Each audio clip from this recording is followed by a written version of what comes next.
हेडलाईन्सचे प्रायोजक आहे NBC bearings, लांब पळण्यासाठी। लोकसभा निवडणुकीच्या चौथ्या टप्प्यातील प्रचार तोफास थंडावणार। 13 मे रोजी मतदान। पुणे, संभाजीनगर, शिरूर 11 लोकसभा मतदारसंघातील उमेदवारांची प्रतिष्ठा पणाला।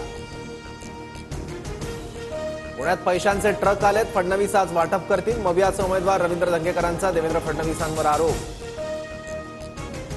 दंगेकरांना स्टंट करायची सवय, मात्र पुणेकर सुज्ञ। दंगेकरांच्या पुण्यात पैशांचे ट्रक आल्याच्या आरोपानंतर मुरलीधर मोहोळांची टीका। पंकजा मुंडे निवडून आल्यानंतर त्यांना मंत्री करा अशी मोदींकडे विनंती करणार। परळीतील प्रचार सभेत अजित पवारांचं विधान। मी आणि उद्धव ठाकरे मोदींच्या आसपासही जाणार नाही, त्यांनाच आम्ही सत्तेच्या बाहेर काढू। शरद पवारांचं मोदींना प्रत्युत्तर। शरद पवार एनडीएमध्ये येण्यासाठी अनेक बैठका झाल्या। गेल्या काही वर्षात पवारांची अशीच भूमिका राहिली आहे, त्यामुळे मोदींचं उपरोधिक वक्तव्य। बावनकुळेंची प्रतिक्रिया। राज ठाकरे देशद्रोहांच्या मांडीला मांडी लावून बसल्यात। काही पक्षांची दखल घ्यावी अशी परिस्थिती नाही। राज ठाकरेंच्या फतव्याच्या टीकेवरून संजय राऊतांचा पलटवार। नाशिक महानगरपालिकेत 800 ते 900 कोटींचा भ्रष्टाचार। शिंदेंच्या मार्गदर्शनात नगरविकास खात्यात घोटाळा। संजय राऊतांचा आरोप। अजित पवारांना कोणीतरी चिठ्ठी लिहून दिली, त्यानंतर दादा बोलले अजित पवारांच्या येत्या निवडणुकीत लंकेंचा बंदोबस्त करायचा। या टीकेनंतर निलेश लंकेंचा टोला। लंकेंना दमदाटी करणाऱ्यांनी घरात दमदाटी करावी। लंकेंना दमदाटी केली तर सुप्रिया सुळे ढाल बनून उभी राहील। सुप्रिया सुळेंचा अजित पवारांना इशारा। छत्रपती संभाजीनगरमध्ये प्रचारादरम्यान ठाकरे गट आणि महायुतीचे कार्यकर्ते समोरासमोर। दोन्ही पक्षाच्या पदाधिकाऱ्यांकडून एकमेकांविरोधात घोषणाबाजी। हनुमान मंदिराच्या पूजेसाठी मी तिसगावला गेलो होतो। लोकांच्या आग्रहामुळे खुर्चीवर बसलो। मवियाचे उमेदवार भास्कर मगरेंसोबत फोटो व्हायरल झाल्यानंतर नरहरी झिरवाळांकडून स्पष्ट।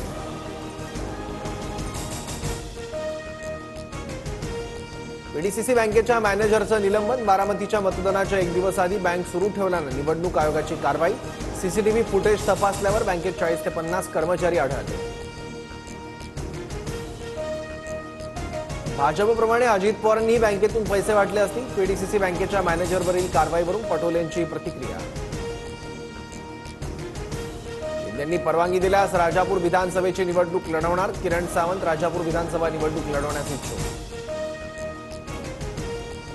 धुळ्यातील भाटपुरात काही दिवसांपूर्वी जमावाकडून पोलिसांवर दगडफेकी प्रकरणी 96 जणांविरुद्ध गुन्हा दाखल। 10 दिवसात साई रिसॉर्टचा अनधिकृत दुसरा मजला पाडणार। सरांनी कदमांची हायकोर्टात प्रतिज्ञापत्रातून लेखी हमी। कोकण किनारपट्टीसह राज्यभरात अवकाळी पावसाचा जोर वाढणार। यवतमाळ चंद्रपूरला रविवारी गारपिटीचा, तर पुणे, लातूर, नांदेड, साताऱ्याला पावसाचा इशारा। वन नेशन वन लीडर मोदींचं मिशन। मोदी पुन्हा पंतप्रधान झाल्यास ममता बॅनर्जी, तेजस्वी यादव, उद्धव ठाकरेंनाही जेलमध्ये टाकतील। जेलमधून बाहेर आल्यावर केजरीवालांचा हल्लाबोल। पंतप्रधान मोदींसोबतही डिबेट करायला तयार। राहुल गांधींचं पंतप्रधान मोदींना चर्चेसाठी आव्हान। भाजप नेते देवराजे गौडा पोलिसांच्या ताब्यात। गौडा यांच्यावर महिलेचा लैंगिक छळ आणि जेडीएस खासदार प्रज्वल रेवंडांचे व्हिडिओ लीक केल्याचा आरोप। हेडलाईन्सचे प्रायोजक आहे एनबीसी बेरिंग्स, लांब पळण्यासाठी।